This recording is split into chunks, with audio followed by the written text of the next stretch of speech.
Most welcome dear students, आप सभी लोगों का स्वागत है आपके अपने यूट्यूब चैनल डीजे सर पर।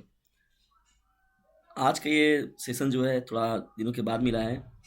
इसके लिए जो कॉमर्स साइड के विद्यार्थी हैं, क्लास 12 के बच्चे, उनके प्रति संवेदनाएं, उनको मैं अभी बहुत जल्दी महत्वपूर्ण और लेक्चर जो हैं रेगुलरली मिलेंगे। लेकिन इसमें से एक बात, आप लोग को एक काम करने की ज़रूरत है, क्योंकि कॉमर्स साइड के जो बच्चे हैं वो विद्यार्थी हम लोग के पास कम हैं क्लास 12 के। तो उन बच्चों की संख्या बढ़ाइए आप लोग, तभी मज़ा आएगा पढ़ने और पढ़ाने में। और बात रही इंग्लिश और हिंदी मीडियम की, तो मैं इंग्लिश में भी आप लोग को लेक्चर प्रोवाइड करा सकता हूँ। लेकिन इंग्लिश में चूँकि लेक्चर के लिए थोड़ा-सा हम लोग को मेहनत ज़्यादा करना पड़ जा रहा है, तो इसके लिए थोड़ा-सा आप लोगों के सपोर्ट की भी ज़रूरत पड़ सकती है। तो चलिए स्टार्ट करते हैं आज के इस महत्वपूर्ण सेशन को, जिसका नाम है लेखा शास्त्र और अकाउंटेंसी। और इस पर जो हम लोग बात करेंगे यहाँ पर, केवल एक ही प्रश्न सेलेक्ट किया गया है, लेकिन उस प्रश्न में जो शामिल किया गया है, जो हेडिंग, उस पर हम लोग इस प्रकार से डिस्कशन करेंगे जिसमें कि आप लोगों का अति लघु उत्तरी, लघु उत्तरी, बहुविकल्पी और दीर्घ उत्तरी, सभी का सभी को वो सेशन जो आज का रहेगा वो कवर करने वाला होगा। प्रश्न बहुत ही छोटा है, कंपनी को परिभाषित कीजिए। प्रश्न बहुत ही सिंपल है। कंपनी को क्या कीजिए, परिभाषित कीजिए। कंपनी किसे कहते हैं, कंपनी क्या होता है। देखिए यहाँ बात हो रही है हम लोग की डिस्कशन कंपनी के बारे में। क्लास 12 के बच्चों के लिए बहुत ही महत्वपूर्ण सेशन है। मैंने पहले बताया आप लोग को, क्लास 12 के जितने विद्यार्थी जो कि लेखा शास्त्र, जो कि कॉमर्स साइड से पढ़ रहे हैं और रेगुलरली मतलब वो उनका लेखा शास्त्र विषय है, या तो बिजनेस ऑर्गेनाइजेशन, व्यवसाय अध्ययन की बात हो गई अगर वो है, तो इन सभी पर ये महत्वपूर्ण सेशन रहेगा। ये पहला जो महत्वपूर्ण इसमें जो लिया गया प्रश्न है वो क्या है, कंपनी को परिभाषित कीजिए। बहुत ही इंपॉर्टेंट प्रश्न, कंपनी को परिभाषित कीजिए। कंपनी किसे कहते हैं हम लोग, ठीक है। बात हो रही कंपनी के बारे में। समवाय या कंपनी व्यापारिक संगठन का एक ऐसा रूप था, संयुक्त राज्य, देखिए व्यापारिक संगठन का एक रूप है। समवाय या कंपनी जो होता है वो व्यापारिक संगठन, मतलब व्यापार के दृष्टिकोण से जो बनाया गया संगठन होता है, उसी को हम लोग बोलते हैं क्या, कंपनी बोलते हैं, ठीक है। क्या बोलते हैं, कंपनी बोलते हैं। इस बात को याद रखिएगा, बहुत ही महत्वपूर्ण है। देखिए पहले सोचा कहाँ गया था, संयुक्त राज्य अमेरिका में कंपनी एक निगम होता है। क्या क्या होता है, निगम, ठीक है ना। एक निकाय होता है या निगम के रूप में देखा जाता है, जिसका आशय क्या होता है, एक संघ हो सकता है, ठीक है। एक संघ के बारे में भी देख सकते हैं इसको हम लोग, एक संगठन के बारे में देख सकते हैं, या भागीदारी से हो सकता है। भाई जाहिर सी बात है, कंपनी में क्या होता है, दो से दो, अब तो देख रहे हैं कि शेयर धारक होते हैं, उसमें शेयरों को खरीदने वाले होते हैं। मतलब कंपनी अगर 100% है तो 0.05% के, कोई 5% का, कोई 10% का, कोई 20% का, कोई 30% का, तो उस कंपनी का शेयर धारक बन जाते हैं ना लोग अलग तरीके से। क्योंकि उतने बड़े बिजनेस के लिए क्या होता है कि कोई भी कंपनी के पास उतना धन संपत्ति एक साथ नहीं है कि वो उतना कंपनी उसमें पैसा लगा सके। और ये एक क्या होता है, औद्योगिक उद्देश्य से जुड़ा होना चाहिए। भाई जाहिर सी बात है, किसी उद्योग को ध्यान में रखकर ही ये जो कंपनी है वो चलाई जाती है, प्रारंभ किया जाता है। उसमें किसी चीज़ों का, हाँ ये प्रोडक्ट बनेगा, इसका निर्माण किया जाएगा, यानी उसका उत्पादन होगा और इसका क्रय विक्रय जो है वो मार्केट में किया जाएगा। कंपनी शब्द जो होता है डिस्टेंस, देखिए लैटिन भाषा से लिया गया है, जिसका अर्थ क्या होता है, साथ साथ है। देखिए एक बात बहुत ही महत्वपूर्ण यहाँ पर निकल कर आता है, अगर कोई भी वर्ड बेसिकली अगर ऐसे वर्ड पूछे जाते हैं तो वो ज़्यादातर क्या किए जाते हैं, लैटिन भाषा से ही लिए जाते हैं। वो अगर पूछा तो बल्ले बल्ले, अगर नहीं भी पूछा तब भी आप अगर लिख जाएंगे तो कभी कभी वो सीधा सीधा बैठ जाता है। तो लैटिन भाषा से लिया गया, जिसका अर्थ क्या होता है, साथ साथ होता है। और कंपनी में जानते हैं कि कंपनी में जितने भी स्टाफ हैं, मालिक हैं, जो भी वर्कर्स हैं, तो अगर वो साथ साथ जब वर्क नहीं करते तो कंपनी जाहिर सी बात है वो अच्छे से प्रोग्रेस नहीं कर पाती है। देखिए कंपनी के बारे में थोड़ा सा और हम लोग डिटेल अगर जानने का प्रयास करें डिस्टेंस, तो यहाँ पर देखिए कुछ और महत्वपूर्ण चीज़ें जो है मैं वो आप लोगों के सामने प्रस्तुत करने का प्रयास करूंगा, और ये निश्चित तौर पर आप लोग को जो है लाभान्वित जरूर करेंगी। देखिए कंपनी क्या होता है, व्यक्तियों का एक ऐच्छिक संगठन है। देखिए ये बहुत महत्वपूर्ण पॉइंट है, ऐच्छिक संगठन, इच्छा अनुसार संगठन है, कोई दबाव नहीं है, कोई प्रेशर नहीं है। भाई जाहिर सी बात है, अगर उस आप सदस्य के रहेंगे, वहाँ के मेंबर रहेंगे, तो आप अगर इच्छा अनुसार है, अगर उस संगठन में आप मिलकर काम करना चाहेंगे, आपकी विचारधाराएं मिलेंगी तो आप करिए, ये तो छोड़ दीजिए। तथा यह क्या होता है, विधान द्वारा निर्मित किया जाता है। इसका स्वयं का प्रबंध जो होता है, संचालक मंडल होता है, पूंजी एवं वह स्वयं की समुद्र सार्वमुद्रा होती है। सार्वमुद्रा, देखिए ये बात जो है बहुत ही महत्वपूर्ण है। स्वयं का क्या होता है, प्रबंध होता है, संचालक होता है, मंडल होता है, और पूंजी एवं स्वयं की सार्वमुद्रा होती है। देखिए कंपनी अधिनियम 2013 के अनुसार अगर किया जाए बात ना, कंपनी अधिनियम 2013 के अनुसार अगर देखा जाए तो कंपनी के देखिए दो प्रकार होते हैं। ये कभी कभी डिस्कस पूछ देता है आती लघु में। देखिए मैंने पहले ही बताया कि मैं सेशन को इस प्रकार से आप लोग को प्रोवाइड कराऊंगा, जिसमें कि आप लोगों का आती लघु, लघु उत्तरी जो है दोनों का दोनों कवर हो जाएगा। और दीर्घ उत्तरी भी यहाँ से आपको निश्चित तौर पर लाभान्वित करेगा। तो 2 प्रकार की होती है, जिसमें क्या होता है, प्राइवेट कंपनी की बात होती है और क्या किया जाता है, सरकारी कंपनी की बात होती है। ठीक है ना? प्राइवेट कंपनी, सरकारी कंपनी पर हम लोग बात करेंगे अभी आगे चलिए। लेकिन प्राइवेट कंपनी और सरकारी कंपनी के बारे में तो आप अच्छे से जान रहे हैं। इसके बारे में तो आप लिख भी सकते हैं कि हाँ, इतनी चीज़ों को आप देख भी रहे हैं अपने सामने। कि कंपनी का डेफिनेशन मैं अब यहाँ पर आप लोगों के साथ डिस्कशन करूँगा, लेकिन कुछ महत्वपूर्ण जो अर्थशास्त्री हैं या कुछ जो कॉमर्स के जो महत्वपूर्ण एक्सपर्ट हैं, उन लोगों के अनुसार देखिए हैने नामक जो विचारक थे, उन्होंने अपना क्या किया था, एक बताया था उनके शब्दों में, अगर उन्होंने क्या किया था, अपना कंपनी का जो डेफिनेशन दिया हुआ है, ज्वाइंट स्टॉक कंपनी लाभ अर्जित करने के उद्देश्य से निर्मित ऐच्छिक संस्था है। देखिए ऐच्छिक संस्था का माने पहले अभी आप लोग को बताया जस्ट ऊपर ही। तो क्या किया गया, ज्वाइंट स्टॉक कंपनी लाभ अर्जित करने के उद्देश्य से निर्मित ऐच्छिक संस्था है जिसकी पूंजी क्या होता है, अंतरणीय अंशों में विभक्त होती है। क्या होता है, पूंजी जो होता है वो होता है अंतरणीय अंशों में विभक्त होता है। ठीक है ना? ये पहली बात हो गई, महत्वपूर्ण चीज हो गई। तथा जिसके स्वामित्व के लिए सदस्यता आवश्यक है। भाई जाहिर सी बात है, उसमें अगर सदस्य बनना चाहेंगे, आप मेंबरशिप लेना चाहेंगे, तो उसकी सदस्यता भी क्या है, जरूरी है। तो ये हैने ने बताया था। हैने ने अपने अकॉर्डिंग क्या किया था, उन्होंने कंपनी को परिभाषित किया था या बताने का उन्होंने प्रयास किया। महत्वपूर्ण डिफिनेशन दिया हुआ है। अगर डिस्टेंस ये सभी नामों को लिख के अगर भेजते हैं कि हैने के अनुसार हो गया, या कुछ मेरे विचार, कभी कभी अपना विचार भी जोड़ देना चाहिए कि हाँ मेरे अनुसार, मेरे विचारों में, तो उससे आप एग्जामिनर को अट्रैक्ट कर सकते हैं। और रिलेशंस में अपना पर्सनल आप लोग को अपना अनुभव बता रहा हूँ कि जब मैं बेचू फैकल्टी में पढ़ता था, तो मैं वहाँ पर मैं कुछ एक्सपर्ट के विचारों को तो रखता ही था, लेकिन मैं अपने पॉइंट ऑफ व्यू से भी बातों को रखता था। मैं अपने विचारों को भी निश्चित तौर पर प्रकट करता था। तो उससे क्या करते थे, जब एग्जामिनर जब आते थे, जो हम लोग के जो टीचर रहते थे, जो हम लोग के फैकल्टी के जो प्रोफेसर रहते थे, तो वो प्रोफेसरों पर ऑटोमेटिकली आपका ध्यान जाता था कि लड़का जो है वो अपने शब्दों में लिखा हुआ था, बातों को अपने विचारों में रखा हुआ था। उसी तरीके से आप एग्जामिनर को भी अच्छे से अट्रैक्ट कर सकते हैं। आइए अब हम लोग आगे बढ़ते हैं, और यहाँ पर सबसे महत्वपूर्ण जो बात हो रही है आप लोगों के साथ डिस्कशन के रूप में, देखिए कभी कभी अति लघु में पूछ भी देता है कंपनी किसे कहते हैं। ठीक है? और उसके साथ ही साथ कभी कभी ये भी पूछ देता है कि भैया कंपनी के विशेषताएं बताइए। जैसे कंपनी किसे कहते हैं, कंपनी की विशेषताएं बताइए। तो केवल पॉइंट वाइज भी आप लिख के दिखा देंगे तो लघुत्तरी में हो जाएगा। लेकिन ये कभी बड़े में पूछ लिया जाए कि कंपनी की विशेषताएं, लक्षण क्या होते हैं, किन उद्देश्यों से जो कंपनी होती है वो बनाई जाती है, या किन उद्देश्यों की पूर्ति कंपनी करती है। अगर इस तरीके से आप लोगों से पूछ लिया जाए दीर्घ उत्तरी में, तो हम लोग आइए अब डिस्कशन करते हैं उस प्रकार से। मैंने पहले ही बताया आप लोगों को कि अति लघु उत्तरी, लघु उत्तरी, दीर्घ उत्तरी, कहीं ना कहीं मैं जो भी सेशन ले रहा हूँ तो इसी तरीके से मैं ले रहा हूँ, जिसमें कि आप लोग का ओवरऑल जो प्रश्न होगा वो कवर होगा। ठीक है? वो कहीं ना कहीं ये प्रश्न आप लोग को मिलना ही है। मैं पूरे दावे के साथ कह रहा हूँ दोस्तों, इसलिए निश्चित तौर पर जो होगा आप लोग को, जो सेशन है, निश्चित तौर पर आप लोगों को लाभान्वित जरूर करेगा। तो फटाक से इस चैनल का जो लिंक है उसे शेयर कर दीजिए, ताकि मैं हम लोग के पास और विद्यार्थी जो हैं जुड़ सकें, और हम लोग और भी महत्वपूर्ण जो ये सेशन हम लोग का है इसको और भी इंटरेस्टिंग बना सकें, और मैं नियमित तौर पर जो है कॉमर्स साइड के जो बच्चे हैं उनके लिए भी बेहतर तरीके से काम कर सकूँ। इसमें आप सभी लोगों की सपोर्ट की सख्त जरूरत है।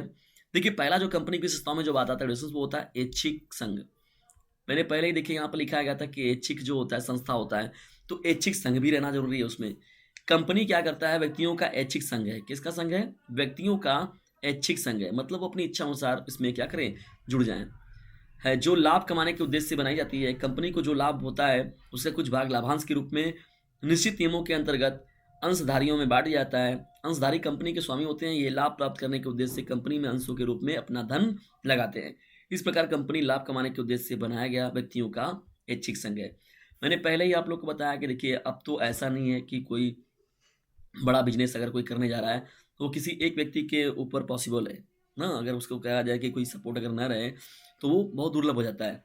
एक कंपनी में अंशों के रूप में अपना धन, तो अपनो अंश के रूप में यानी लाभांश के रूप में, अंश जो इस रूप में मतलब जिस रूप में वो पूंजी लगाएंगे उसी अंश में उनको उसका लाभांश भी, कंपनी का जो प्रॉफिट होगा उनको उसी अंश में लाभांश भी उसका दिया जाएगा। तो ये एक ऐच्छिक संघ बनाया गया। पहली बात जो महत्वपूर्ण विशेषता निकल कर आई कंपनी की, वो आया ऐच्छिक संघ के रूप में। अब आइए बात करते हैं हम लोग दूसरा। देखिए महत्वपूर्ण क्या है यहाँ पर, विशेषता जो है यहाँ पर इसका वैधानिक कृत्रिम अस्तित्व जो है। वैधानिक कृत्रिम अस्तित्व का मतलब क्या है, इसको हम लोग देखते हैं।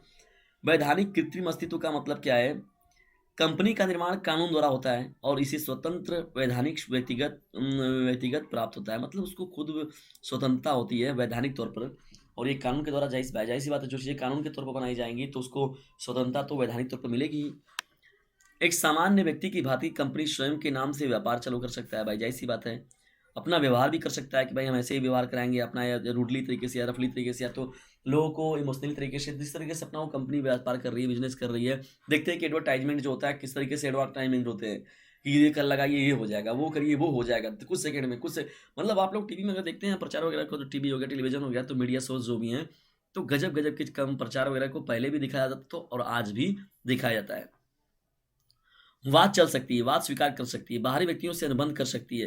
देखिए, सभी की सभी बातें जो हैं, कर्मचारी नियुक्ति कर सकती है, इसलिए इसे कृत्रिम व्यक्ति कहा जाता है। मतलब कंपनी की विशेषता में दूसरा जो महत्वपूर्ण पॉइंट आया, वो क्या आया? वैधानिक कृत्रिम अस्तित्व होता है। इस तरीके से जो होता है इसका वैधानिक कृत्रिम अस्तित्व होता है। किसका? कंपनी का, ठीक है? ये दूसरा आप लोग का महत्वपूर्ण विशेषता हो जाएगा। तीसरे महत्वपूर्ण विशेषता की ओर जब हम लोग बढ़ते हैं डिस्टेंस, यहाँ पर देखिए जो है पृथक वैधानिक अस्तित्व। ये तीसरा पॉइंट है आप लोगों का, क्या है? पृथक पृथक जो है ये वैधानिक अस्तित्व है। तो पृथक वैधानिक अस्तित्व क्या होता है, इसको देखा जाए। कंपनी का अस्तित्व वैधानिक होता है। कैसा होता है डिस्टेंस, ये देखिएगा ध्यान से, क्या होता है? वैधानिक होता है। कंपनी का जो अस्तित्व होता है वो वैधानिक होता है, और इसके जो स्वामी होते हैं अंशधारियों से इसका अस्तित्व पृथक होता है। अंशधारियों से इसका अस्तित्व इतना पृथक होता है कि अंशधारी कंपनी पर और कंपनी अपने अंशधारियों पर मुकदमा चला सकती है। देखिए, ये बहुत महत्वपूर्ण पॉइंट है। पृथक वैधानिक अस्तित्व जो होता है ये बहुत मायने रखता है कंपनी की विशेषता या लक्षण में, ठीक है? और इस तरीके से स्वामी और जो अंशधारी हैं, मतलब जो कुछ शेयर खरीद रहे हैं, तो दोनों में देखने को मिलता है निश्चित तौर पर, ठीक है ना? तो ये सभी जो बातें होती हैं वो किसमें जोड़ी जाती है? वो पृथक वैधानिक अस्तित्व में जोड़ा जाता है, ठीक है ना? ये भी महत्वपूर्ण पॉइंट है आप लोगों का। आइए कंपनी की विशेषता में हम लोग बढ़ते हैं अब चौथे महत्वपूर्ण पॉइंट की ओर। डिस्टेंस यहाँ पर आप लोग को दिख रहा है, देखिए डीजे सर लिखा हुआ, डीजे सर, डीजे सर। तो डीजे सर चैनल का सपोर्ट आप लोग ज़रूर कीजिए। यदि आप लोग बोर्ड एग्जामिनेशन में ज़्यादा नंबर पाने की इच्छा, तो डीजे सर चैनल से ज़रूर लीजिएगा शिक्षा। क्योंकि बहुत से प्रश्नों का, बहुत से महत्वपूर्ण सेशन को एनालिसिस करने के बाद आप लोग को मैं लेक्चर प्रोवाइड कराता हूँ, और वो भी यूट्यूब पर फ्री में। तो इसका खुद भी लाभ उठाइए और लोगों को भी लाभान्वित कीजिए। और डिस्क्रिप्शन बॉक्स में जाइए, 950 690 225 7 नाम के नंबर से ज्वाइन हो जाइए और भरपूर लाभ उठाइए। चाहे हिंदी मीडियम से आप हों, चाहे वो इंग्लिश मीडियम से बच्चे हों, और किसी भी स्टेट, अगर यूपी स्टेट से तो आप हैं तो समझ लीजिए, तो ये यूपी का तो चैनल है ही, यूपी के बनारस जिले का ये चैनल है। लेकिन मुख्य रूप से अगर जो है इस पर अदर स्टेट के भी बहुत विद्यार्थी जो हैं इस पर स्टडी करते हैं, जिसमें एमपी के हो गए, बिहार बोर्ड के हो गए, उत्तराखंड बोर्ड के हो गए, ठीक है? तो ये सभी बोर्ड के जो बच्चे हैं वो इस चैनल पर उनका भरपूर लाभ उठाते हैं। राजस्थान चैनल के बोर्ड के, राजस्थान बोर्ड के बच्चे हो गए, तो ऐसे कई जो स्टेट के बोर्ड के बच्चे हैं जो निश्चित तौर पर इस चैनल से लाभ अपना वो उठा रहे हैं, और जान रहे हैं कि जो पैटर्न आप लोग का हो गया वो एनसीईआरटी बेस है, तो निश्चित तौर पर आप लोग को ये लाभान्वित करेगा। सीमित दायित्व। देखिए, चौथा जो पॉइंट हम लोग यहाँ डिस्कशन करने वाले हैं वो है सीमित दायित्व। सीमित दायित्व का मतलब क्या होता है? इसके जो अंशधारियों का दायित्व जो होता है उसके द्वारा लिए गए अंशों के अंकित मूल्य तक ही सीमित हो रहता है। कि मैंने पहले इस चीज़ को बताया यहाँ पर कि अंकित मूल्य ये बहुत ज़्यादा डिपेंड करता है। भाई, सीमित दायित्व का मतलब होगा जितना आप शेयर करेंगे, यानी जितना आपने उसमें पार्टिसिपेट किया है, जितने पैसों के आप उसमें अंशभागी है, मतलब कि कंपनी को जो 100 रुपीज़ की अगर वो तैयार की जा रही है, उसमें आप 2 रुपए लगा रहे हैं, आप उसमें 5 रुपए लगा रहे हैं, आप उसमें 8 रुपए लगा रहे हैं, तो आप 2, 5, 8 का जो प्रॉफिट होगा उसके बेस पर आप बात करेंगे, यानी अंकित मूल्य तक ही सीमित रहता है, ठीक है? अंशधारियों का दायित्व जो होता है उनके द्वारा लिए गए अंशों के अंकित मूल्य पर ही सीमित रहता है।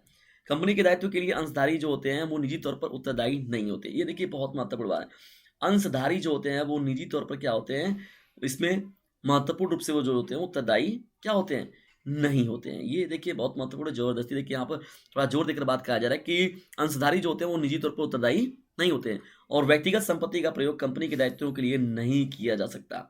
कि ये भी एक महत्वपूर्ण पॉइंट है कि उनका जो महत्वपूर्ण चीज़ रहेगा, अब ऐसा नहीं है, हाँ शेयर के रूप में वो अपना जो करना चाहते हैं वो कर दिए, शामिल हो गए, ले लिए, भाग ले लिए, लेकिन व्यक्तिगत संपत्ति का प्रयोग कंपनी के दायित्वों के लिए नहीं किया जा सकता है, ठीक है? बैटरी भी हम लोग कंडीशन यहाँ पर देखिए लो हो रहा है।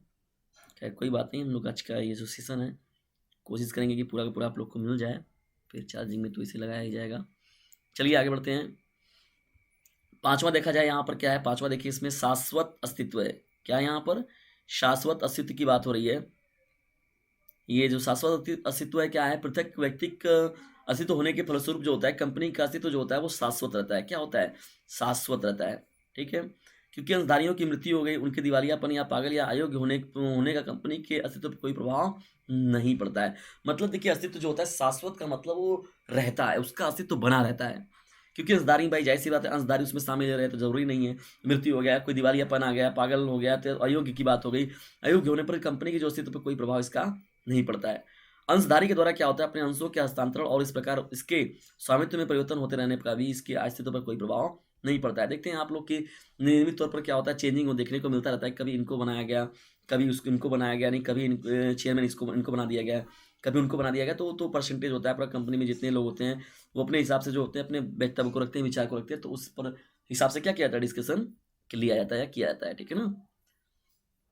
आगे बढ़ते हैं हम लोग। देखिए यहाँ पर जो बात हम लोग की जोड़ी जा रही है, जो छठवां पॉइंट है यहाँ पर, सामान्य उद्देश्य। देखिए कंपनी की स्थापना का सामान्य एवं वैधानिक उद्देश्य होता है। सामान्यतः देखा जाए कंपनी जो होती है लाभ के अर्जन के लिए होता है। देखिए कोई भी बिजनेस आप स्टार्ट करें तो लाभ के लिए वो करेंगे, लेकिन बाद में उसमें लॉस हो गया तो वो तो बात की बात है। तो सामान्यतः कंपनी जो होता है लाभ अर्जन के लिए स्थापित एक संघ होता है। कुछ कंपनियां लोकहित की दृष्टि से भी अपना स्थापित की जाती हैं, जैसे देखिए जैसे टाटा वाटा कंपनियां हो गई ना, तो ये सभी जो होते हैं वो महत्वपूर्ण रूप से क्या होते हैं, लोगों के सहयोग के लिए भी आगे निकल कर आती हैं। बहुत से चैरिटेबल ट्रस्ट बनाए जाते हैं, तो वो भी होता है। बहुत अजीम प्रेम जी की बात आती है, देखिए वो लोग भी हैं व्यक्ति, बहुत ही महत्वपूर्ण, ये लोग शानदार व्यक्ति हैं। कंपनियों के साथ साथ वो लोगों के लिए भी वर्क करना है, तो ये उनका बहुत ही सराहनीय योगदान रहा है। देखिए स्वामित्व, संपत्ति पर स्वामित्व, संपत्ति पर स्वामित्व देखिए ये कंपनी की विशेषता के रूप में है। कंपनी की संपत्ति पर स्वामित्व कंपनी का होता है, न कि उसके अंशधारियों का पृथक वैधानिक अस्तित्व होने के कारण यह संभव हो पाता है। देखिए यहाँ पर कहने का मतलब है कि कंपनी जो, देखिए संपत्ति का जो है उसमें पार्टिसिपेट हो रहे हैं, अंशधारी मिला रहे हैं, कर रहे हैं, वो तो अलग चीज़ है। लेकिन जो स्वामित्व के रूप में बात किया था, तो कंपनी को ही कहा जाता है स्वामित्व के रूप में। किसके, जो भी संपत्ति है वहाँ पर उस कंपनी में लगाई हुई, या उसका जो प्रॉफिट रहेगा जो भी, तो वो सब किसके कंट्रोल में रहेगा, कंपनी के कंट्रोल में रहेगा।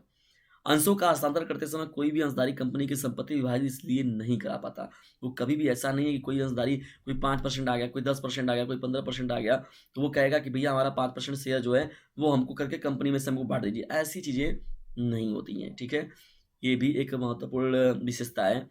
किसकी विशेषता है, ये कंपनी की विशेषता है। तो संपत्ति पर जो होता है वो स्वामित्व होता है। ठीक है, न कि अंशधारियों का महत्वपूर्ण रूप से जो होता है क्या वो कर पाए, तो ऐसी चीज़ें नहीं होती हैं। कार्य क्षेत्र की देखिए सीमाएँ होती हैं। कार्य क्षेत्र की भाई, कार्य क्षेत्र की सीमाएँ, कंपनी अपने सीमा नियम स्पष्ट उद्देश्य वाक्य के अंतर्गत ही कार्य कर सकती है। उद्देश्य वाक्य में क्या होता है, स्पष्ट कार्यक्षेत्र और अधिकार सीमा से बाहर कोई कार्य नहीं किया जा सकता। भाई जाहिर सी बात है, कंपनी के कुछ रूल रेगुलेशन बनाए जाते हैं कि वो उनके अकॉर्डिंग अपना काम करेगा, तो वो उनके अकॉर्डिंग कभी भी जाकर बाहर वो अपना काम नहीं कर सकते। ये भी एक पाबंदी होता है। कंपनी के कार्यक्षेत्र की सीमाएं कंपनी अधिनियम के तहत बनाई जाती हैं, सीमा नियम के अनुसार बनाई जाती हैं।